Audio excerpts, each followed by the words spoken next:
Hi, I'm Chris Wilson from Grinding Gear Games. This is the 10th video in the Path of Exile Build of the Week series, where we demonstrate an interesting character build that a player has submitted to us.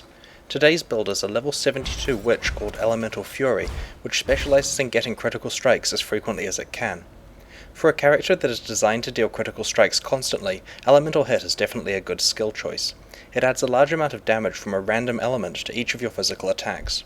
When these attacks become critical strikes, they cause the elemental status elements of freezing, burning, or shocking to occur. This elemental hit gem has been augmented by increased critical strike damage, increased critical strike rate, lesser multiple projectiles, and weapon elemental damage. Together, it's quite a formidable combination. One of the initial problems that this build had to solve was the fact that its elemental hit skill cost 83 mana per attack due to being affected by 4 support gems. The Clarity Aura was used to achieve faster mana regeneration. With this aura on, it's possible to run other auras such as Grace and Discipline, because the rate of regeneration is sufficient to sustain the elemental hit skill regardless of how much mana has been reserved. All of the auras that this player uses are linked with reduced mana cost support gems. In terms of items that add critical strike chance and damage, most of their damage comes from the wand and their amulet. The wand has a total of 28% spell damage and 34% critical strike chance, which multiplicatively affects the wand's base critical strike rate of 10.72%. The amulet has an additional 34% critical strike chance. This character's passive skill build has 3 goals: critical strike damage, critical strike chance, and weapon elemental damage.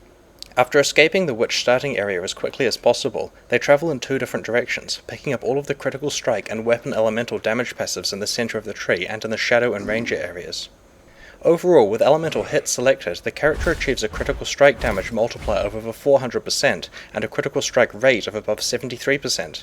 This is of course higher when you use Power Siphon, but it's not worth the effort generally when the character is already getting so many critical strikes. It's very interesting to see that this build chooses to use the Elemental Weakness Curse instead of the Critical Weakness Curse. I think it's a pretty sure sign that if the Critical Weakness Curse isn't useful to a character like this, then the curse needs to be rebalanced in some way.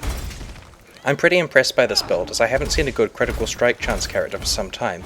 It used to be much easier to build characters like this, so I appreciate the effort that the player has gone to when preparing this character. Access to Path of Exile is currently restricted to players in our closed beta. We're entering open beta later this year, but you can get access now if you purchase a supporter pack from pathofexile.com. If you enjoyed this video, please subscribe to our YouTube channel. Thanks very much for watching, and see you next week.